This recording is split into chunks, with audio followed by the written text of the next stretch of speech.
시청자 여러분 안녕하십니까? 지방자치 중심 소식을 전하고 더 나은 지방자치의 방향을 제시하는 지방자치 1번지입니다. 전라남도는 새해 서민 배려 시책 등 새해 달라지는 제도와 시책을 발표했습니다. 전라남도는 청년이 돌아오는 전남을 목표로 힘차게 2017년을 출발했습니다.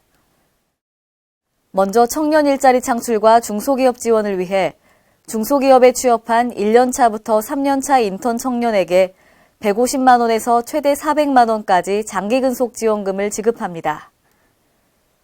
중소기업 육성자금을 1,000억 원 늘린 3,800억 원 규모로 조성하는 등 12건의 제도와 시책을 개선합니다. 그리고 여성농업인 5만 3천여 명에게 1인당 연간 10만 원의 행복바우처를 지급합니다. 또 도와 시군이 추가로 20%를 투자해 농업인 안전보험료를 70%까지 보조합니다. 어업인 신용보증금액도 2천만 원에서 5천만 원까지 높이고 보증 비율을 90%까지 확대합니다. 아동과 청소년을 위해서는 저소득층 취약전 아동 1,500명에게 1인당 학습바우처 40만 원을 지원하고 70개 지역아동센터에 청년학습 도우미를 배치하는 꿈사다리 공부방을 운영합니다. 장애인 거점 산부인과를 여수와 강진에 추가 신설해 4개소로 확대 운영합니다. 사회복지시설의 노후급수관도 무료로 교체해줍니다. 농림축산 분야는 밭 작물 고정직불금과 조건분리지역 직불금을 헥타르당 5만 원 인상해 각각 45만 원과 55만 원을 지원하고 50cm 미만의 산지 형질 변경은 신고만으로 임산물 재배가 가능하도록 허용합니다. 또 오는 7월 1일부터 1년간 한시적으로 농지로 사용하고 있는 임야의 지목 변경 특례제를 운영하는 등 18건이 새롭게 달라집니다. 해양수산 분야는 해양사고 예방과 어업질서 확립을 위해 새로운 제도가 도입됐습니다. 초단파대 무선전화 의무 설치 여선을 3톤 이상에서 2톤 이상으로 확대하고 연근해 어업허가 재취득 제한 기간을 1년에서 2년으로 연장하는 등 10건이 변경됐습니다. 안전환경 분야는 재난 예방과 자원 재활용 활성화를 위해 대형 건물의 경보전파 책임자 지정과 경보 자동 수신 시설 설치 의무화, 시설물 안전점검 사전예고제를 시행합니다. 사회복지 분야는 취약계층 아동 지원을 위해 결식아동 급식단가 지원비를 4,000원으로 500원 인상하고 가정위탁이 종결된 아동에게 자립정착금 100만 원을 지원합니다. 또 저소득 한부모 가족 자녀 양육비 지원 대상을 만 12세 미만에서 만 13세 미만으로 확대했습니다. 지원금도 2만 원 인상한 월 12만 원을 지원하는 등 13건의 바뀐 복지정책이 시행됩니다.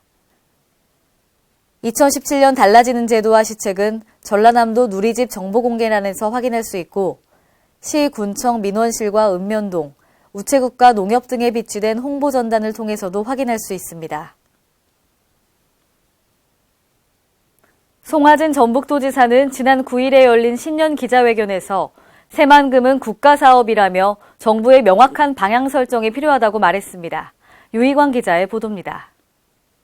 전북도가 전주 종합경기장 재개발과 관련 전주시와 날선 대립을 이어가고 있는 가운데 지난 6일 예정됐던 해상풍력발전산업 합의각서를 체결하는 장소에도 불참하면서 새만금 개발청과의 관계 악화를 놓고 의견이 분분합니다. 9일 열린 신년 기자회견에서 전북도가 연말 새만금 개발청장의 거취 문제를 언급한 이후 최근 해상풍력발전산업 MOU 체결까지도 영향을 미친 것이 아니냐는 질문이 이어졌습니다. 송하진 지사는 새만금 개발청과의 관계는 이미 실무선에서 사업을 추진해 왔을 때부터 분명히 반대를 해왔다며 마치 연초가 되어 조선소 문제가 흘러나오니까 때 만났다는 듯이 MOU 체결 문제를 몰아세웠다고 반박했습니다. 이어 적어도 동북아의 허브로 만들겠다고 도민들이 25년 가까운 세월을 온갖 열정을 다 바쳐 만든 새만금을 느닷없이 특정 개별업체가 나서 신재생 에너지 사업을 한다고 신청하면 전북도가 아쉬운 듯이 검토해서 해주는 방식은 옳지 않은 일이라는 입장을 밝혔습니다. 명쾌한 중앙 부처도 아니고 애매한 조직 상태에서 적당한 선에서 끌고 가는 이런 방식으로는 정말 멋진 새만금을 만들기는 어렵다. 1, 2년 늦는 한이 있어도 새만금은 올바른 방향으로 제대로 가져야 되고 정말 내실 있게 가져야 되고 결과적으로 그것이 정말 잘했다. 전라북도는 새만금이 정말 보약이었다라는 말을 듣는 그날까지 저는 가야 된다. 새만금에 대한 확실한 인식을 전환이 오는 것이 가장 척병이다. 저는 이렇게 생각합니다. 전북도가 해상풍력발전산업 MOU 체결 장소에 불참한 것과 관련해서는 신재생 에너지 자체에 대해서는 충분히 가치가 있다고는 생각하지만 이 사업이 도민들에게 이익을 가져다 준다는 확실한 논리를 제공받지 못했다고 강조했습니다. 또 어차피 사업 시행 주체도 아닌 전북도와 군산시를 꼭 MOU 현장에 끼워 넣으려고 하는지에 대해 이해할 수 없다며 냉철하게 사업에 대한 경제적 성과 분석과 새만금에 미치는 영향을 확실하게 따져놓고 나서 판단을 해도 늦지 않다고 생각한다며 MOU에 참석하지 않은 이유를 설명했습니다. 한편 송하진 전라북도지사는 새만금 사업은 어디까지나 국가사업이기 때문에 정부가 나서 사업과 관련한 명확한 방향 설정을 해야 한다며 정부의 로드맵 제시를 요구했습니다. Kren 유희광입니다. 전주시가 무주택 기초생활수급자의 주거생활 안정을 위해 저소득계층 임대보증금 지원 사업을 실시합니다. 이 사업은 전북도와 재원을 분담해 2천만 원 한도 내에서 무이자로 지원합니다. 김승균 기자의 보도입니다. 전북 전주시가 임대보증금 지원 사업을 통해 무주택 기초생활수급자 등 저소득층의 주거 안정을 돕기로 했습니다. 시는 무주택 기초생활수급자의 주거생활 안정을 위해 장기 임대주택 또는 기존 주택 입주자에게 2천만 원 이내의 임대보증금을 무이자로 지원하는 저소득계층 임대보증금 지원사업 신청을 접수합니다. 지원 대상은 전주시에 거주하는 무주택 생계급여 수급자 또는 의료급여 수급자 중 30년 이상 장기 임대주택, LH에서 시행하는 기존 매입 임대주택에 예비 입주자로 확정돼 임대차 계약을 체결한 가구를 대상으로 합니다. 이 제도가 일에 한 2천만 원 정도를 이렇게 이내에서 지원을 해주고 있는데요.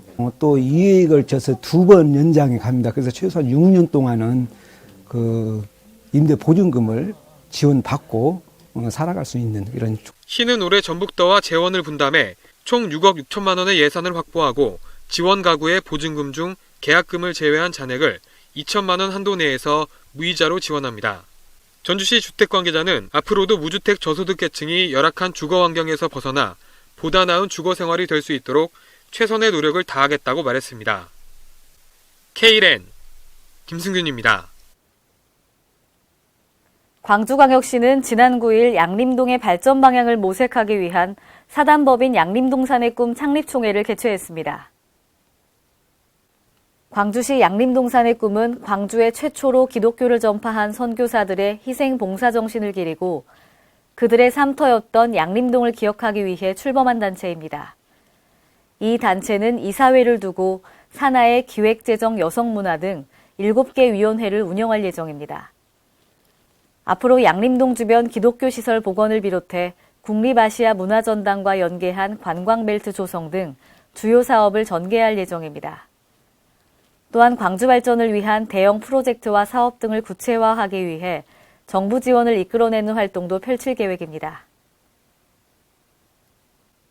남원시는 여러 가지 독거노인의 문제점을 해소하고자 경로당을 활용한 그룹홈인 둘의 사랑방을 운영합니다. 남원시 둘의 사랑방에는 동절기 4개월간 경로당에서 공동생활을 할 수 있도록 운영비가 지원됩니다. 추위로 인한 난방비 가중부담 해소와 외로운 독거노인들로 하여금 보다 편안하고 안전한 겨울을 보낼 수 있도록 하기 위해 마련됐습니다. 둘의 사랑방은 2014년 처음으로 읍면동에 소재하고 있는 경로당 23개소를 선정하여 시범 운영했고 만족도 조사를 실시한 결과 95%로 만족도가 높게 나왔습니다. 이로 인해 2017년 현재는 총 81개소로 확대하여 운영 중입니다. 남원시는 둘의 사랑방의 안정적 지속적 운영을 통해 노인들의 건강을 도모하고 보다 안전한 노후를 보낼 수 있도록 최선을 다하겠다고 밝혔습니다. 세종특별자치시는 지난 9일부터 보람동 복합 커뮤니티 센터에 보람소담동 이동민원실을 운영합니다. 보람소담동 이동민원실은 지난해 3월부터 시청 1층 로비에 임시로 운영해왔으며 보람동 복합 커뮤니티 센터 준공에 따라 이전하여 운영하게 됐습니다. 이로 인해 세종시 3생활권 입주민들은 이동민원실에서 주민등록 등초본, 전입신고, 복지 업무 등 행정 서비스를 받을 수 있게 됐습니다. 세종시는 보람동 주민센터가 개청하기 전까지 보람소담동 이동민원실을 운영할 예정입니다. 보람동 복합커뮤니티센터는 지하 1층, 지상 5층 규모로 도서관, 노인문화센터, 체육시설, 주민자치 프로그램 등을 이달부터 순차적으로 운영할 예정입니다. 행정자치부는 오늘부터 민원24 홈페이지에 연말정산 맞춤형 전용 창구를 개설해 서비스를 실시합니다. 이에 따라 연말정산 처리는 국세청의 연말정산 간소화 서비스를 이용하되 각종 증명사항이나 추가 정정이 필요한 경우에는 민원24에서 발급받아 제출하면 됩니다. 또한 이에 따른 수수료는 면제 또는 감면받을 수 있습니다. 행정자치부 정보통합전산센터는 경기도 광주시와 협업하여 과거 5년 동안 발생한 야간과 휴일 당직 민원을 분석하였습니다. 분석 결과 민원이 집중되는 시간과 유형을 알 수 있었는데요. 평일 야간의 경우에는 오후 6시부터 9시까지 민원이 집중되었고 특히 가로등 고장이나 설치 및 버스 증차 등 교통 민원이 가장 많았습니다. 이에 따라 현장 기동반을 확대 운영하고 주기적으로 빅데이터 분석을 실시해 당직 근무 체계를 개선하는 등 민원인의 편의를 높여나갈 계획입니다.